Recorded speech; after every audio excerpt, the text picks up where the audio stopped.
Hay un lugar donde el cielo casi nunca se oscurece.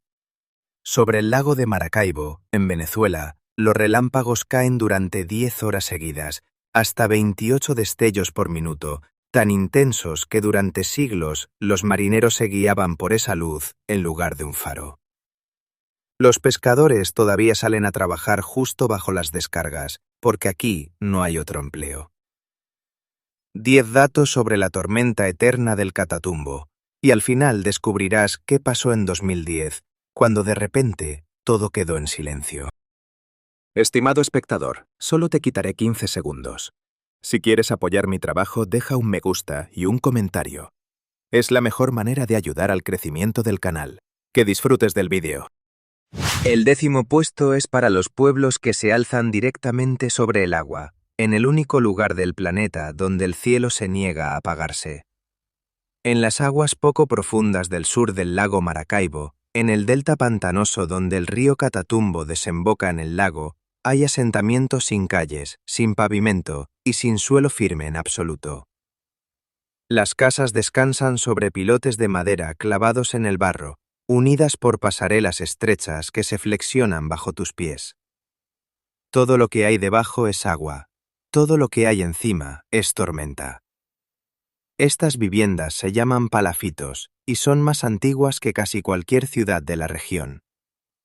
El pueblo Añuya las construía mucho antes de que llegaran los europeos, elevando los pisos por encima de las crecidas y de los mosquitos, trenzando palma y caña para formar paredes que dejaban pasar el aire de la noche. Cuando las primeras naves españolas entraron en el lago y vieron grupos de casas sostenidas sobre postes por encima de la superficie, dicen que pensaron en Venecia.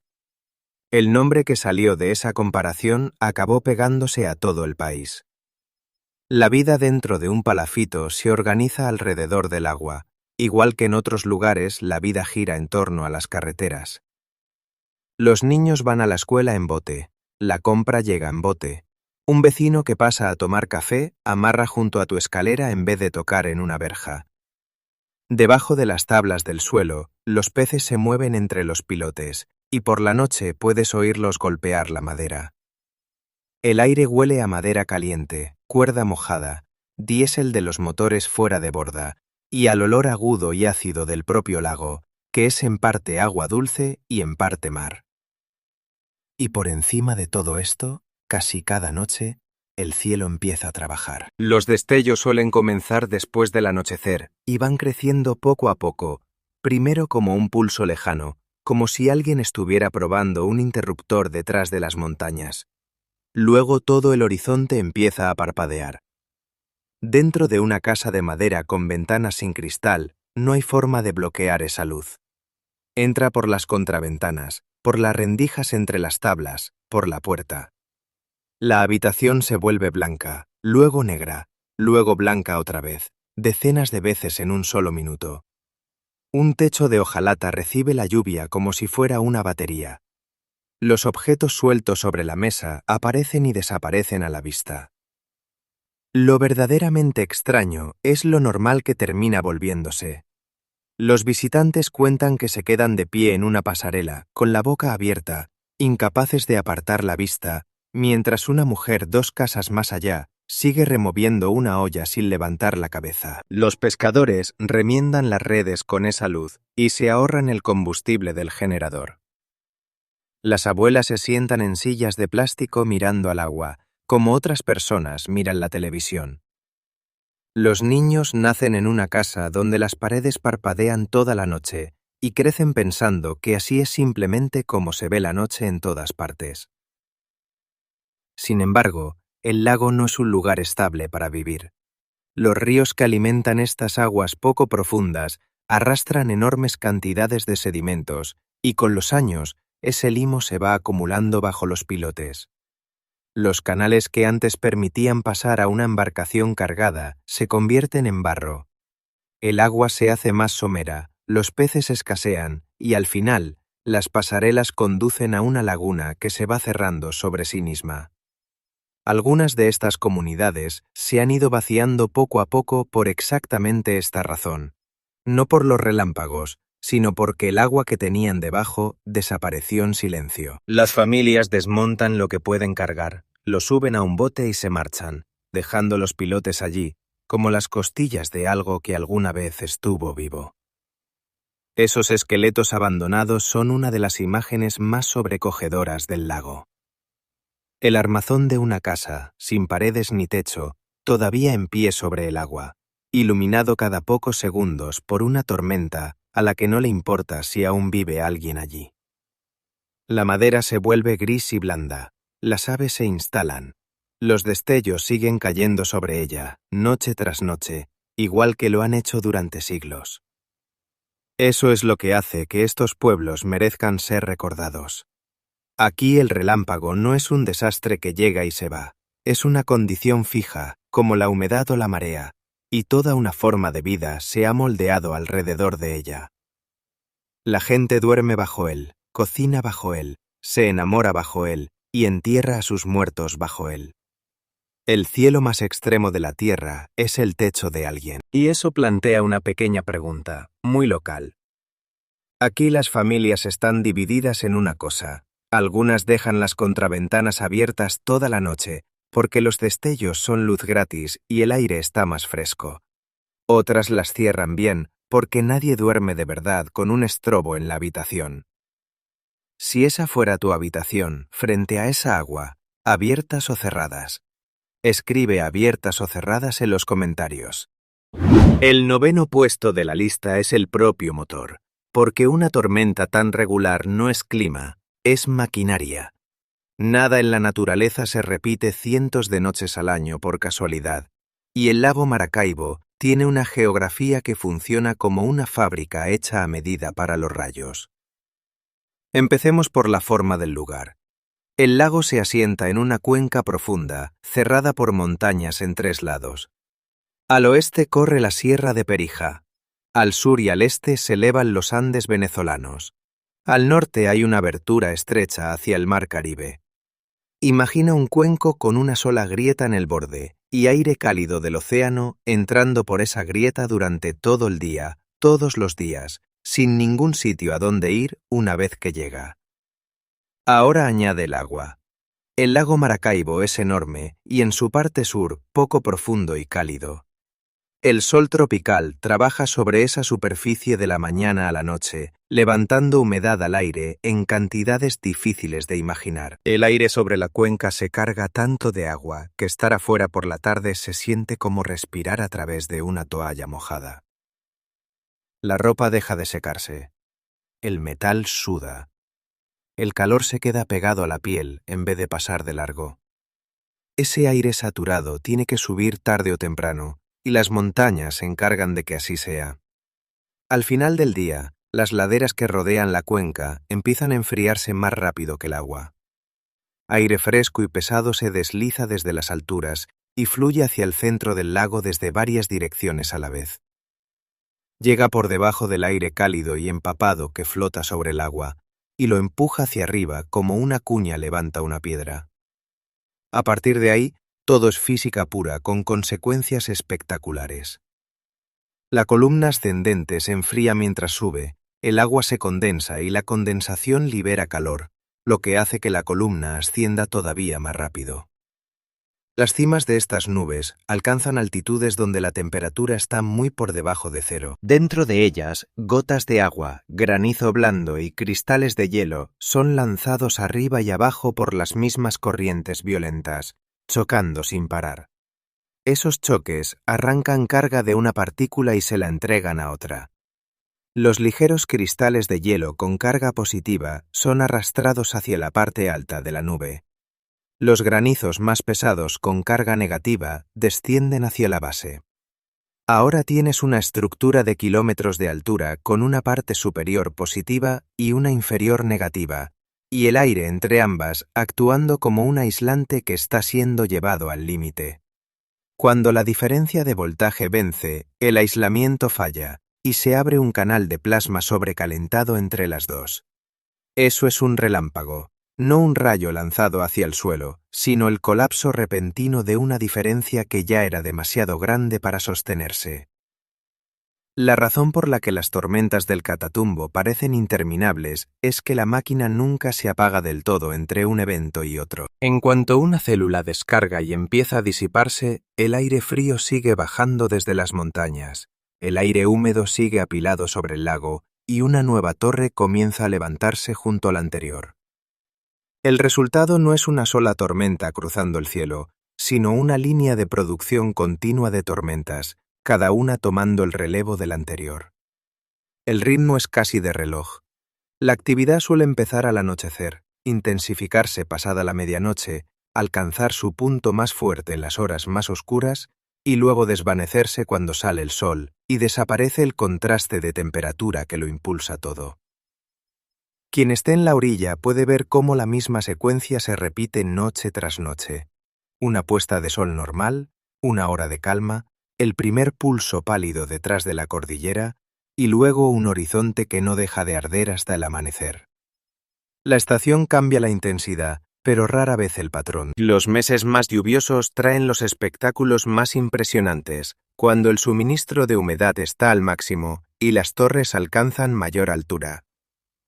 La época más seca del año lo atenúa, pero la disposición de fondo, aire cálido del mar entrando, montañas en 3 lados, un lago cálido y poco profundo en el centro, viento frío descendiendo por la ladera por la noche, no cambia.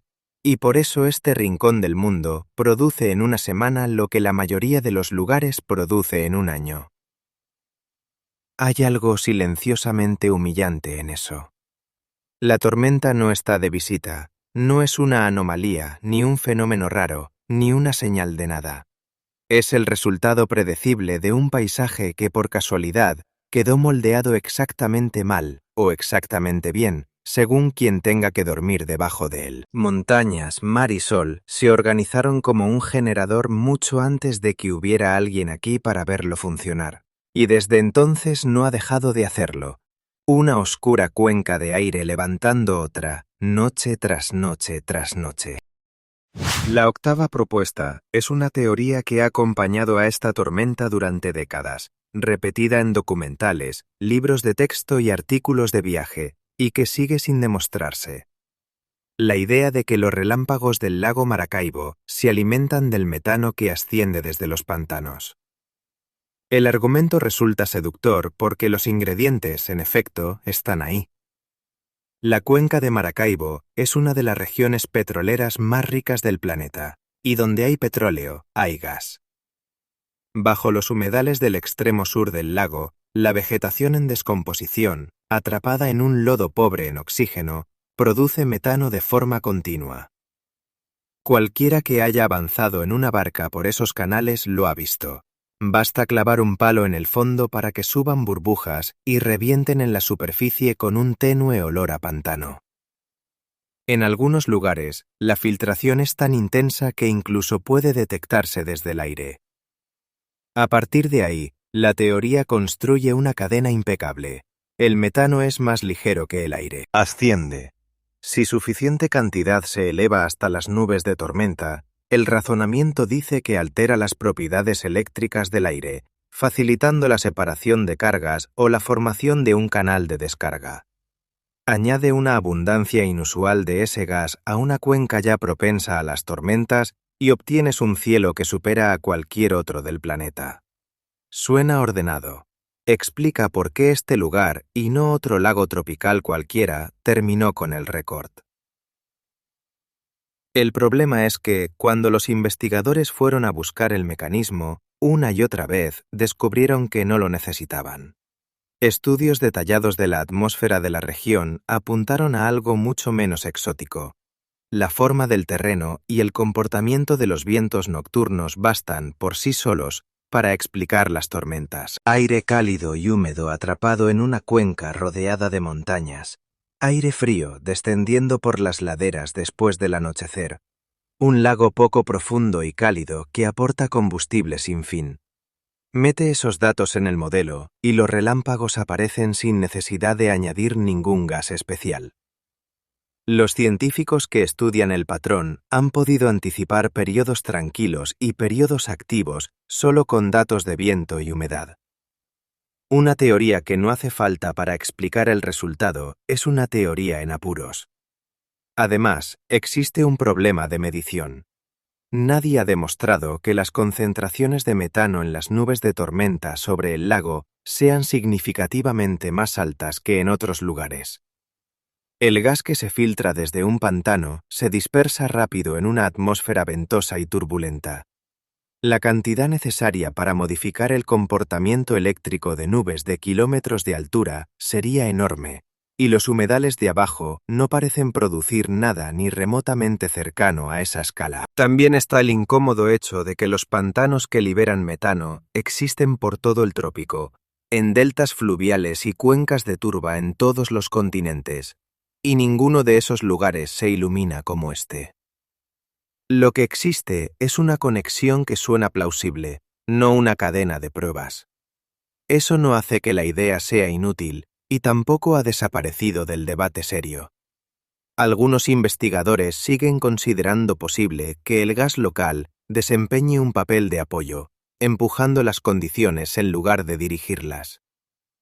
El lago se asienta sobre una acumulación realmente inusual de hidrocarburos, y fingir que eso no significa nada también sería una forma de pereza. La postura honesta es que la explicación del metano sigue sin confirmarse, y la mayoría de los especialistas la tratan más como una hipótesis pintoresca que como un hallazgo.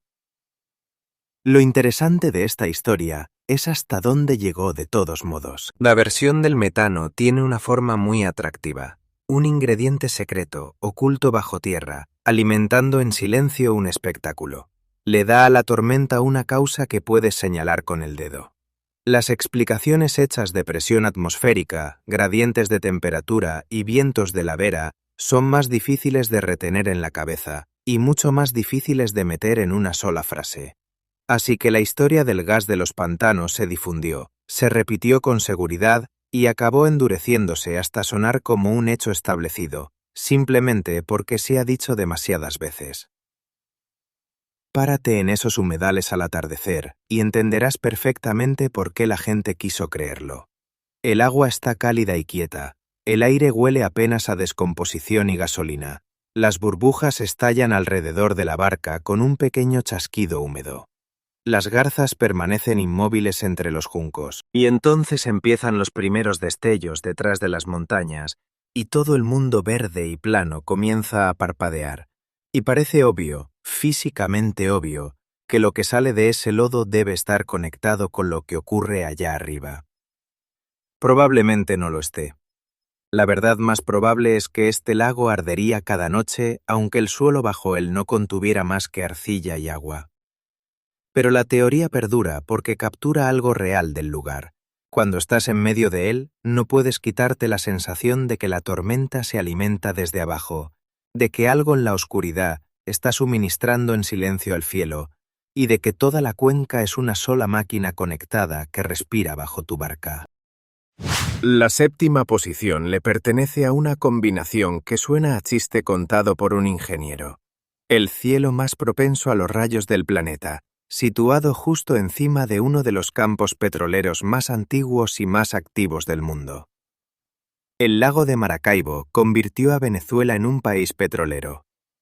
A comienzos del siglo XX, un pozo en la orilla oriental reventó y lanzó crudo al aire durante días antes de que pudieran controlarlo. Y aquel único episodio transformó una tranquila región pesquera en una frontera industrial. En pocos años, la costa se llenó de torres de perforación, campamentos, oleoductos y trabajadores llegados de todos los rincones del país. El lago dejó de ser un lago y se convirtió en un campo petrolero con agua encima. Lo que eso parece hoy es, sinceramente, surrealista. Estructuras de acero se alzan en aguas abiertas, cientos de ellas, conectadas por tuberías que corren por el fondo del lago. Viejos cabezales de pozo sobresalen de la superficie como postes de una cerca oxidada. Tanques de almacenamiento bordean la orilla en filas blancas y grises. Las antorchas arden en lo alto de las chimeneas, pequeñas y anaranjadas, sumando otro tipo de luz a un cielo que ya tiene de sobra. Y todo eso funciona en un lugar donde la probabilidad de un impacto de rayo por kilómetro cuadrado y por año es más alta que en cualquier otro sitio medido en la Tierra. Trabajar allí en el turno de noche es una experiencia muy particular. Las plataformas son de metal, los hombres están rodeados de agua y la tormenta llega puntualmente. Las barandillas se sienten tibias por el calor del día. El aire lleva olor a crudo, sal y maquinaria caliente. Entre destellos, el mundo se reduce a unos cuantos charcos de luz de lámpara y al sonido de las bombas. Luego el horizonte estalla en blanco y durante una fracción de segundo, toda la instalación queda visible con una nitidez perfecta. Cada tubería, cada válvula, cada gota de condensación, antes de volver a hundirse en la oscuridad. La industria lleva un siglo aprendiendo a convivir con eso. Instalaciones como estas están cubiertas de protección contra rayos. Mástiles y terminales de aire diseñados para interceptar una descarga, conductores pesados para llevar la corriente hacia abajo, sistemas de puesta a tierra enterrados para dispersarla donde no pueda hacer daño. Los tanques de almacenamiento reciben una atención especial, porque un tanque de hidrocarburos es un contenedor de combustible con un espacio lleno de vapor, y el vapor es lo que prende. Las cintas de unión, los techos flotantes sellados y los arrestadores de llama existen precisamente porque alguien, en algún lugar, aprendió por las malas lo que puede hacer un impacto directo. Aún así, los rayos siguen siendo uno de los riesgos reconocidos del almacenamiento en tanques en todo el mundo, y los incendios en refinerías provocados por descargas han ocurrido en varios continentes. En una cuenca como esta, donde las tormentas no son un riesgo ocasional, sino una certeza de cada noche, ese peligro nunca desaparece del todo. Solo se gestiona, se inspecciona y se vuelve a gestionar. El lago ha pagado otros precios por el petróleo. Décadas de perforación, oleoductos envejecidos e infraestructura descuidada han dejado el agua cargando derrames y manchas, algunas visibles desde el aire como cintas oscuras que flotan en la superficie. Los pescadores sacan redes manchadas de crudo, las orillas se vuelven negras después de una fuga. El mismo cuerpo de agua que sostiene a los pueblos y a la flota pesquera ha estado funcionando como fontanería industrial durante 100 años, y eso se nota. Hay algo casi mítico en todo este montaje, y vale la pena decirlo sin rodeos. Los seres humanos encontraron la mayor concentración de energía antigua almacenada de la región, hundieron acero en ella y empezaron a extraerla, justo debajo de la mayor concentración de descarga eléctrica en bruto del planeta. Combustible fósil abajo, corriente viva arriba, y una delgada capa de plataformas y trabajadores en medio. Para quienes hacen ese trabajo, la poesía no es lo importante. Es trabajo, con calor, jornadas largas y un viaje en bote de regreso a casa. Los destellos son parte del fondo. Los notas como se nota el tráfico fuera de una ventana, constante, sin importancia, a veces lo bastante cerca como para hacerte levantar la vista. Las cuadrillas describen el sonido de los impactos cercanos sobre el agua como un chasquido seco que llega sin aviso y deja los oídos zumbando, y luego las bombas siguen funcionando y el turno continúa. Pero un extraño, de pie sobre esa plataforma a las 2 de la madrugada, no puede verlo como algo normal. Agua negra en todas direcciones. Un horizonte de torres de perforación iluminadas desde arriba, una y otra vez, por algo que nadie construyó y nadie controla. El acero vibrando apenas, el olor a petróleo, y una tormenta que ya estaba allí cuando se perforó el primer pozo, que vio llegar a toda la industria y que seguirá lanzando relámpagos sobre esta cuenca mucho después de que la última bomba del lago deje de girar.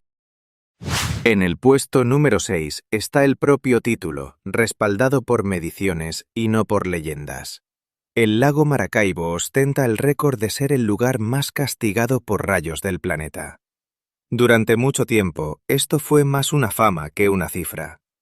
Todo el que lo visitaba coincidía en que el cielo aquí era una locura, pero las tormentas ocurren sobre aguas remotas, de noche, en una región que no es fácil de instrumentar, y las impresiones no son datos. Eso cambió cuando los satélites hicieron posible contar los destellos desde la órbita, en cualquier punto de la Tierra, año tras año, usando el mismo método para cada lugar. De pronto, la pregunta pudo resolverse como es debido. No qué tormenta se siente más violenta, sino qué pedazo de tierra recibe más impactos. Cuando llegaron los resultados, el primer puesto no estaba en Florida, ni en la cuenca del Congo, ni en las estribaciones del Himalaya. Estaba aquí. El registro satelital colocó al lago Maracaibo a la cabeza de la lista mundial, con una densidad de descargas superior a 230 por kilómetro cuadrado al año. Quédate un momento con esa cifra. Dibuja un cuadrado de 1 kilómetro por lado en cualquier punto de ese lago, y a lo largo de un año, el rayo cae dentro de él más de 200 veces. Después llegó el reconocimiento oficial. Los libros de récords señalan este lago como el lugar con la mayor concentración de rayos del mundo, con una tasa de aproximadamente 250 descargas por kilómetro cuadrado al año, y una actividad tormentosa del orden de 297 noches al año. Ese último número es el que cambia la forma en que imaginas el lugar. No una temporada de tormentas, no un mal mes. Casi todas las noches del calendario. Las demás cifras también son difíciles de asimilar. Durante una noche activa, la actividad puede prolongarse unas 10 horas sin una pausa seria, y en su punto máximo, los observadores han contado hasta 28 destellos en un solo minuto. Eso equivale a 1 cada 2 segundos, de forma sostenida, hora tras hora. No hay un intervalo real entre un evento y otro. El cielo simplemente funciona en un modo distinto al que la mayoría de la gente ha conocido. A modo de comparación, el segundo y el tercer puesto de la lista mundial están en la cuenca del Congo, en África, en pueblos rodeados de selva tropical, donde el aire de montaña y la humedad ecuatorial se encuentran de una manera similar. Son extraordinarios por derecho propio, y con cualquier criterio normal serían la gran historia. Solo que no son los campeones.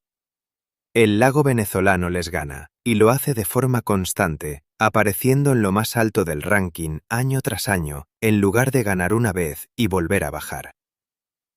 Lo que las cifras brutas no captan es el carácter del fenómeno. Una tasa de rayos es un promedio, y los promedios aplastan todo lo interesante. En tierra, la actividad llega en oleadas.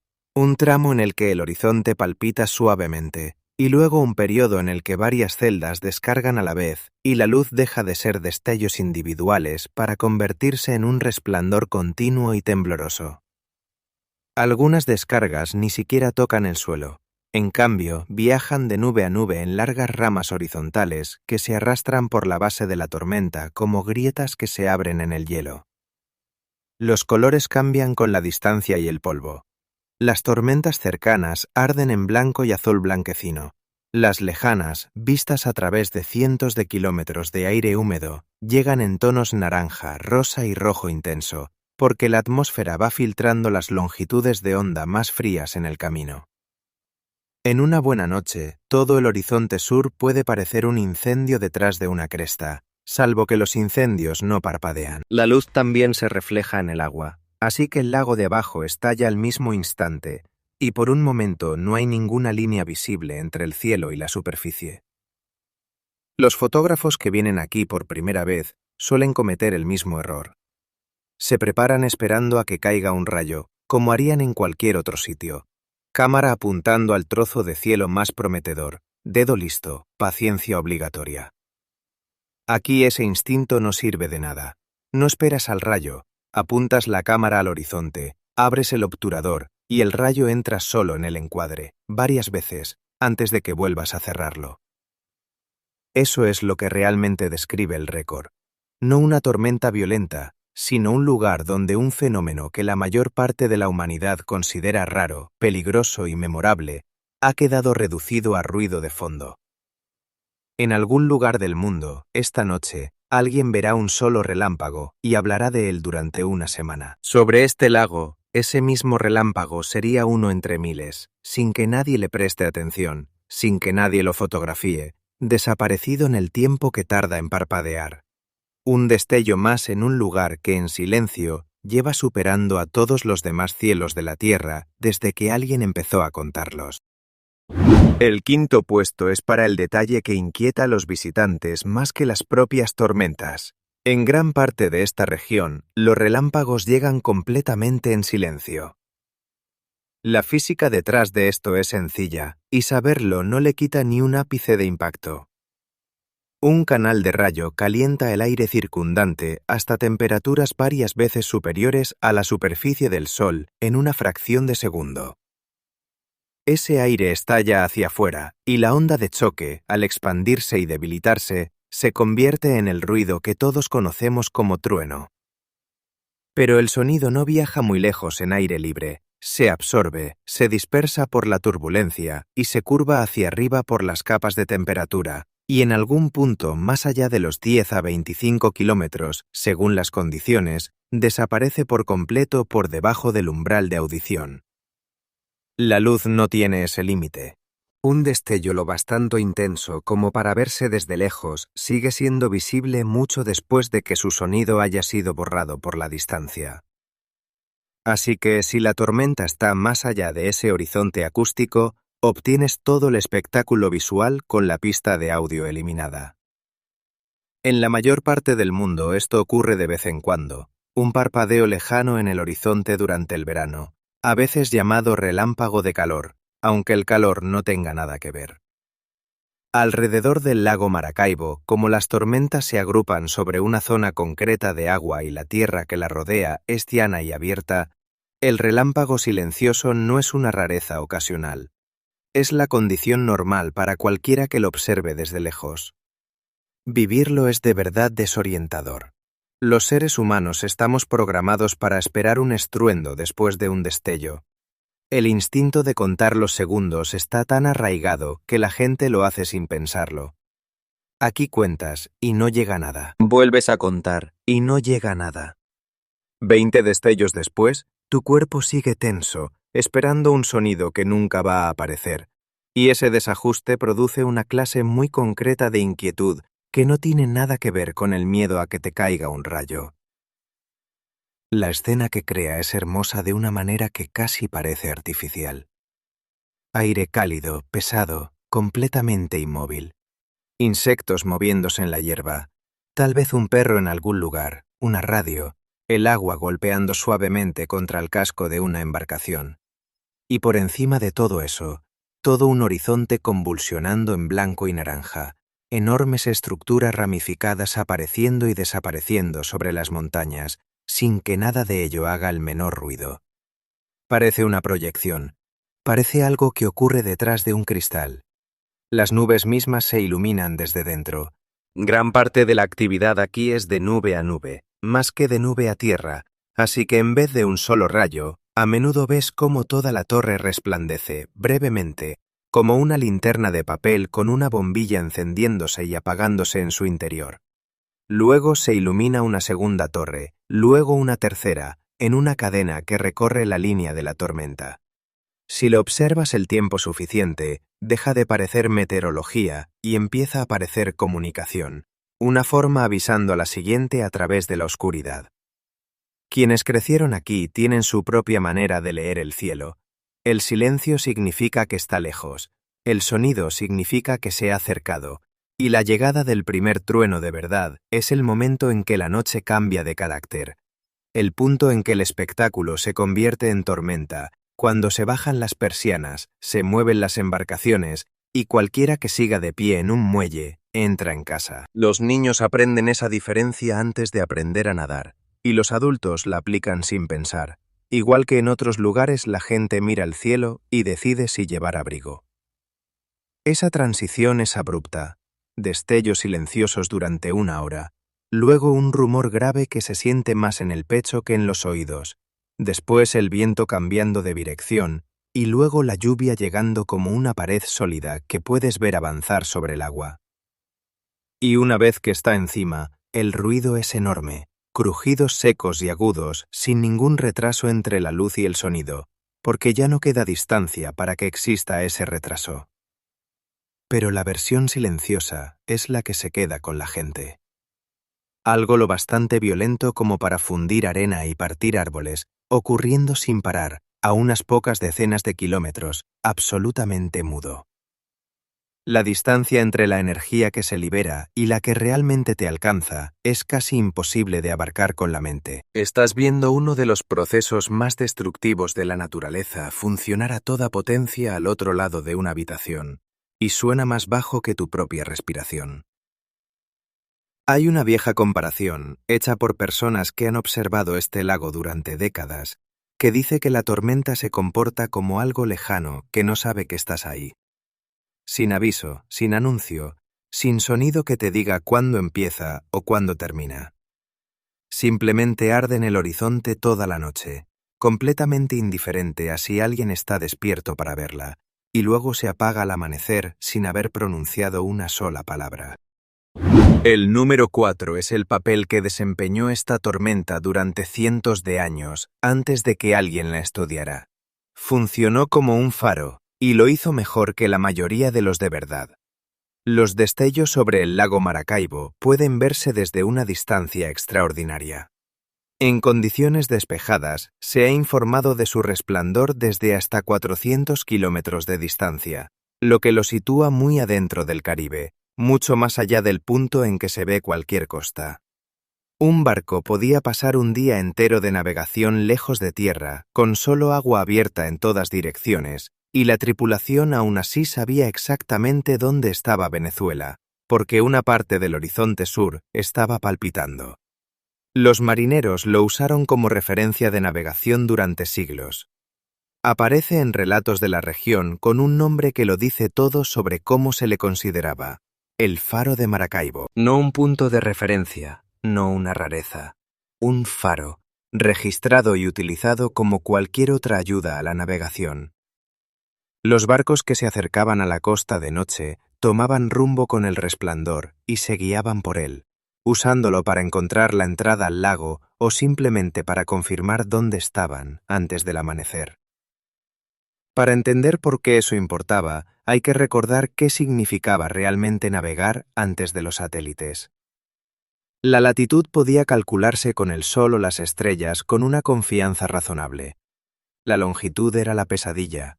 Durante la mayor parte de la historia marítima, saber cuánto estabas al este o al oeste dependía de estimaciones de velocidad y rumbo acumuladas durante días, con cada error sumándose al siguiente. Un navegante podía estar a 100 kilómetros de donde decía la carta, y la primera señal de que algo iba mal solía ser el sonido de las olas rompiendo. Con ese panorama, una fuente de luz permanente fijada a un punto conocido del mapa valía una fortuna. Y esta tenía cualidades que ningún faro construido por el hombre podía igualar. No necesitaba guardián, ni combustible, ni mantenimiento, ni financiación. No podía apagarse por el mal tiempo, porque el mal tiempo era precisamente lo que la producía. No podía ser capturada ni saboteada en tiempos de guerra. Era visible desde una distancia muchas veces mayor que la de cualquier lámpara de aceite de la época, y funcionaba casi todas las noches del año sin que nadie tuviera que hacer absolutamente nada. Imagínalo desde la cubierta. Oscuridad total, el barco balanceándose, el olor a alquitrán y lona mojada, ningún punto de referencia en ninguna parte. Entonces, bajo en el horizonte, un leve latido anaranjado, irregular, silencioso, fácil de confundir al principio con algo en tus propios ojos, luego otra vez, más brillante. Después, una franja entera del cielo encendiéndose y apagándose, una y otra vez, en la misma dirección fija, hora tras hora. Cualquiera que hubiera navegado esa costa antes sabía al instante qué era y dónde lo colocaba. Los prácticos locales lo leían con todavía más precisión. Los pescadores y los navegantes de la costa aprendieron a interpretar su posición y su intensidad. Qué tan al sur quedaba el resplandor, qué tan fuerte era, cómo cambiaba a lo largo de la noche. Servía al mismo tiempo como una brújula aproximada, un reloj aproximado y un pronóstico del tiempo aproximado, todo a partir de una luz que nadie encendía. Ese conocimiento nunca se escribió en ningún manual. Pasó de una tripulación a la siguiente de boca en boca, a lo largo de la costa, generación tras generación.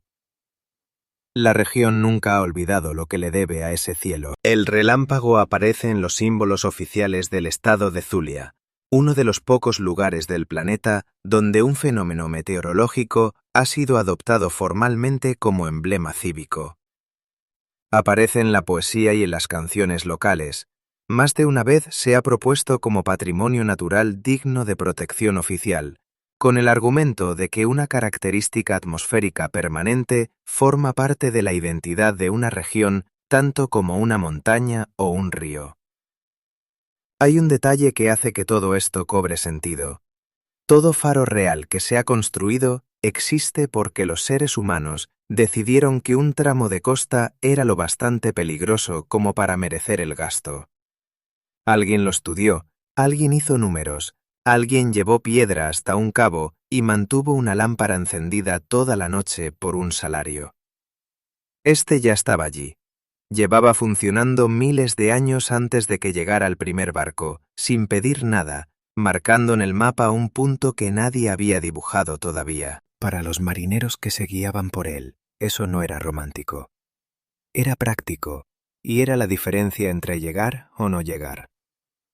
En algún lugar de ese mar negro, en un barco de madera con cuerdas mojadas y una lámpara temblorosa, un navegante alzó la vista hacia un horizonte en llamas y supo que iba a tocar tierra, guiado a casa por una tormenta que había mantenido la misma posición y hecho el mismo trabajo desde mucho antes de que hubiera alguien allí para agradecerle. En tercer lugar están las personas que aún así salen a esa agua. Cada tarde, mientras el cielo sobre el lago Maracaibo empieza a prepararse para otras 10 horas de descargas, pequeñas embarcaciones de madera se alejan de las aguas poco profundas y se internan en él, porque los peces están allí y el trabajo no se va a hacer solo. La pesca aquí es un oficio nocturno por necesidad. La captura se mueve después del anochecer y el calor del día es insoportable. Así que las tripulaciones salen al final de la tarde y regresan al amanecer. Ese horario los pone en mar abierto justo durante las horas en que la tormenta está en su punto más intenso. No los sorprende el mal tiempo. Eligen estar debajo de él, cada noche, como parte de la rutina. Las embarcaciones son pequeñas y en su mayoría abiertas. Casco de madera, algunos remendados una y otra vez, impulsados por motores fuera de borda o empujados con pértigas por las aguas someras cerca de los juncales. Las redes se colocan a mano. Hay una lámpara, un cubo de plástico, un rollo de cuerda, una botella de agua. No hay nada que se parezca a un refugio y nada que se parezca a protección. En una extensión de agua abierta, una figura de pie en una lancha baja es el objeto más alto a bastante distancia, y todos los implicados entienden lo que eso significa. El peligro no es teórico. En esta región muere gente por culpa de los rayos, y también muere ganado en los campos alrededor del lago. Los animales reunidos bajo los árboles forman una clase de estadística especialmente sombría en las zonas tropicales de tormentas de todo el mundo. Los pescadores están entre los trabajadores más expuestos del planeta cuando se trata de rayos, en todos los países donde ambas cosas coinciden, y este lago concentra esa exposición hasta un grado que no se ve en ningún otro lugar. Quienes sobreviven describen el sonido de un impacto cercano como un golpe físico, más que como un ruido, y un rayo que cae cerca del agua puede herir a personas que ni siquiera fueron tocadas por el canal, a través de la corriente que se expande por la superficie. Así que las tripulaciones crean sus propias reglas: vigilar la dirección del viento, seguir donde caen los destellos y cómo se acorta el intervalo entre ellos, permanecer cerca de un canal en el que puedan refugiarse. Cuando el trueno empieza a llegar sin ningún retraso, dejar de trabajar y volver.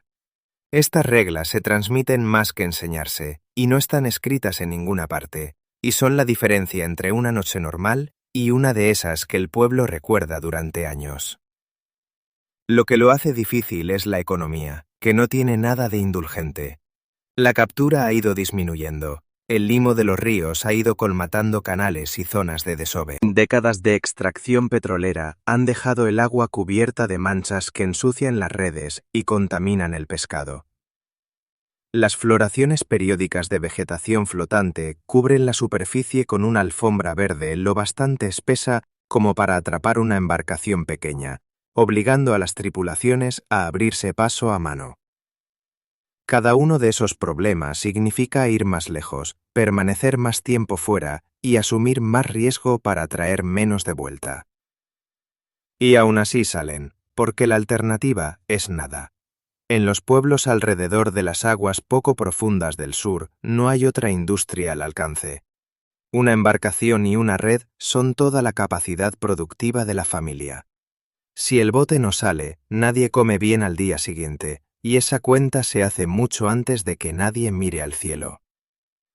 Al mismo tiempo, la tormenta no es solo un enemigo allá afuera. En una noche sin luna, los relámpagos son la única luz sobre el agua, y las tripulaciones de verdad los aprovechan. Un horizonte que se ilumina cada pocos segundos te muestra la orilla, la línea de juncos, la posición de las otras embarcaciones, la forma del oleaje. Hombres que han trabajado el lago toda su vida dirán que los rayos les ayudan a ver, y lo dirán literalmente, aceptando al mismo tiempo que podrían matarlos. Ese es el equilibrio dentro del que viven estas familias, y no se resuelve de forma sencilla. El cielo más electrificado de la Tierra es, al mismo tiempo, su lámpara y la mayor amenaza para sus vidas, y es el mismo cielo, en la misma noche, haciendo ambas cosas. Estar de pie en una orilla a las 3 de la mañana, viendo esas pequeñas luces extenderse sobre el agua negra, mientras todo el horizonte se convulsiona encima de ellas, hace difícil no sentir el tamaño de la apuesta que se juega ahí fuera.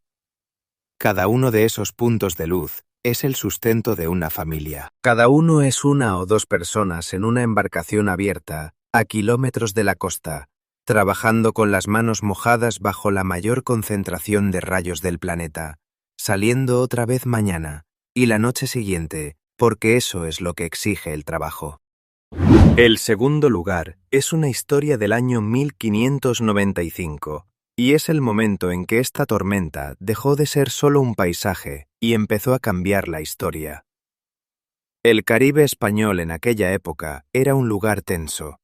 Las flotas inglesas llevaban años saqueando la costa y el nombre que más temían era el de Francis Drake, celebrado en su tierra, considerado un pirata en los puertos españoles e innegablemente eficaz para aparecer donde nadie lo esperaba. Las ciudades costeras mantenían vigías y guarniciones listas, porque el método de ataque era simple y brutal: llegar de noche, desembarcar antes de que cundiera la alarma y estar dentro de las defensas antes de que nadie se hubiera despertado del todo. Maracaibo era un objetivo obvio.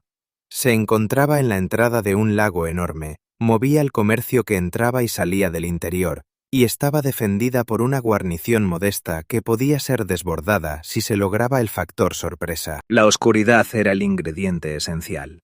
En una época sin radio, a una ciudad dormida no se la podía avisar más rápido que con un jinete, y los barcos que se acercaban en silencio con velas reducidas eran en la práctica invisibles hasta que estaban lo bastante cerca como para desembarcar hombres. Según el relato que ha llegado hasta nosotros, los barcos de Drake entraron de noche con exactamente esa intención. Y el cielo sobre el lago hizo lo que llevaba haciendo desde mucho antes de que el primer barco español entrara en él. Los relámpagos iluminaron el agua. No una vez, sino repetidamente, con esa intensidad sostenida que produce esta cuenca, dejando la superficie lo bastante brillante como para revelar lo que había sobre ella. Los mástiles y las velas se recortaron contra un horizonte resplandeciente, inconfundibles por su forma y su posición. Los defensores en la orilla vieron la flota acercarse, entendieron lo que tenían delante y dieron la alarma a tiempo para prepararse. El ataque sorpresa, que dependía por completo de no ser visto, quedó al descubierto por una tormenta que no obedecía a nadie. La incursión fracasó. La ciudad no fue tomada por sigilo, y la ventaja que hacía funcionar estas operaciones simplemente se desvaneció. Una guarnición despierta, armada y vigilando el agua es un problema completamente distinto al de una guarnición dormida en sus camas, y cualquier atacante de aquella época lo sabía. Todo el plan se había construido sobre una sola suposición, y el cielo la borró en cuestión de segundos. La historia quedó registrada pocos años después en un poema épico español sobre las campañas caribeñas de Drake, escrito por Lope de Vega y publicado en 1598, que es la principal razón por la que sobrevivió y no se disolvió en la leyenda local. Dicho esto, para ser justos, hay que poner una advertencia. Se trata de un relato de hace 400 años, escrito por un enemigo del hombre que describe, en verso, para un público que quería oír hablar de protección divina. Los historiadores tratan los detalles con la cautela que corresponde. Lo que no se pone en duda es la base de la historia, porque se puede comprobar cada noche. Una flota que intentara acercarse a ese lago en la oscuridad quedaría realmente iluminada, porque la oscuridad es precisamente algo que este lugar no ofrece de forma fiable. Y esa es la parte que merece que nos detengamos un momento.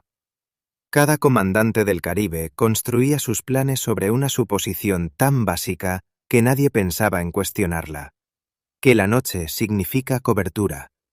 Que significa cobertura en todas las costas, en todos los océanos, en todos los siglos. Aquí no significaba cobertura. Alguien navegó hasta la única bahía del planeta, donde el propio cielo mantiene las luces encendidas, y lo descubrió por las malas.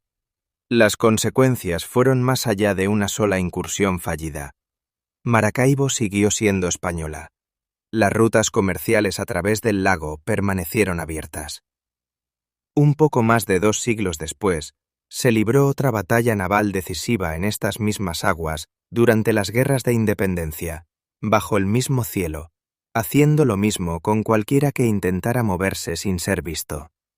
Un patrón meteorológico que se formó por la disposición de unas montañas y un lago cálido y poco profundo terminó ocupando en silencio un lugar dentro de la historia militar de un continente.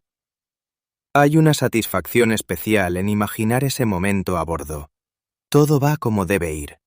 Los barcos están en posición, los hombres listos, la ciudad oscura y silenciosa al frente.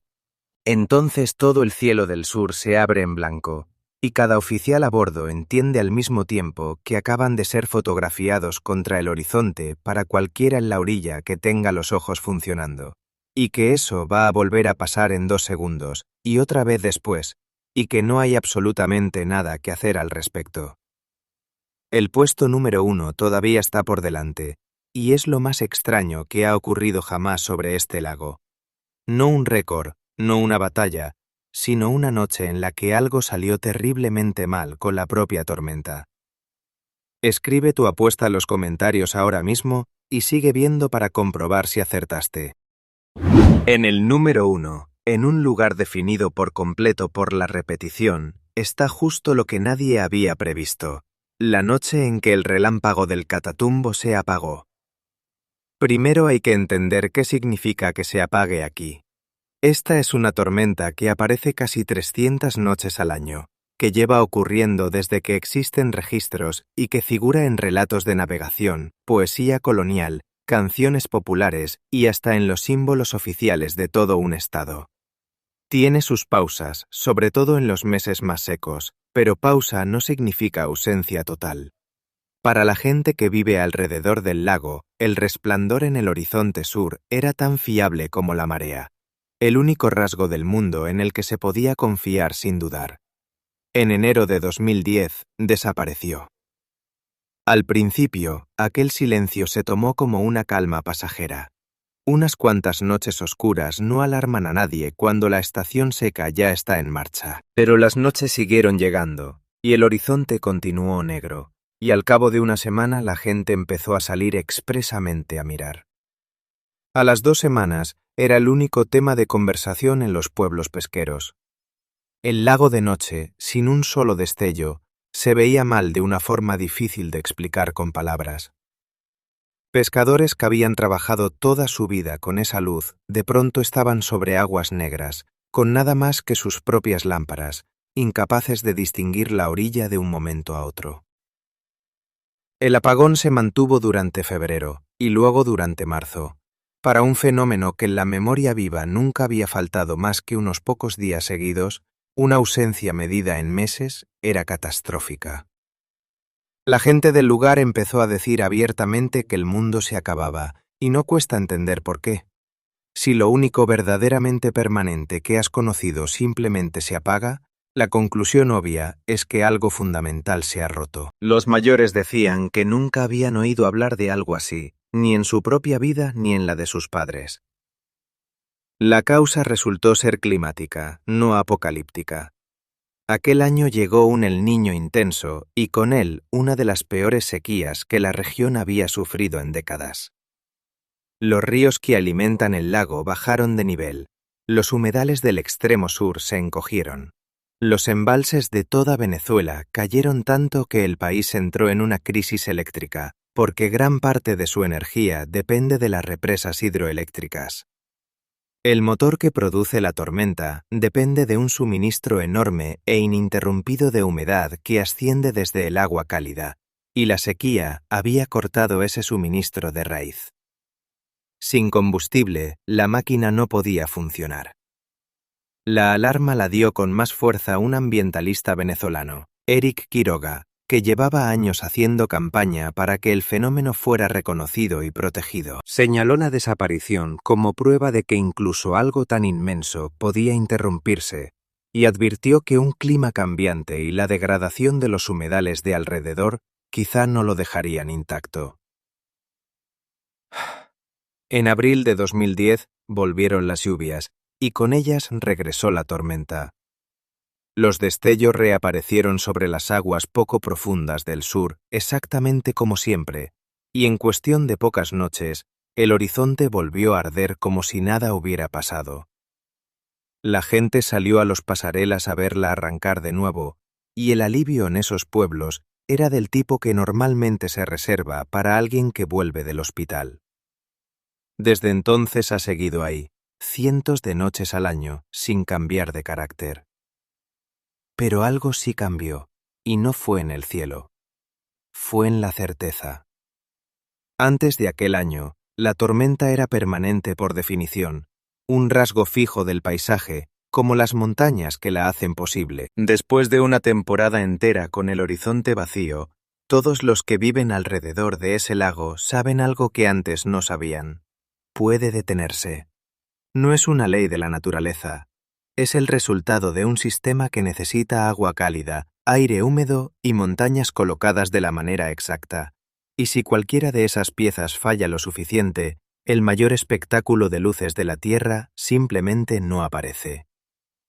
Esa es la idea que merece quedarse con uno al mirar este lago. Una tormenta lo bastante antigua como para haber guiado barcos de vela, lo bastante antigua como para haber arruinado una incursión hace 400 años, lo bastante antigua como para estar cosida en la bandera de una región, en sus canciones y en su manera de entenderse a sí misma. Y durante casi 3 meses desapareció, y unos pocos cientos de miles de personas se quedaron en sus pasarelas de noche mirando un cielo vacío y creyendo de verdad que el mundo había terminado. Luego volvió. Nadie que estuvo allí volvió a mirar el horizonte exactamente igual. De estos 10, ¿cuál habría ocupado tu número 1? Escríbelo en los comentarios.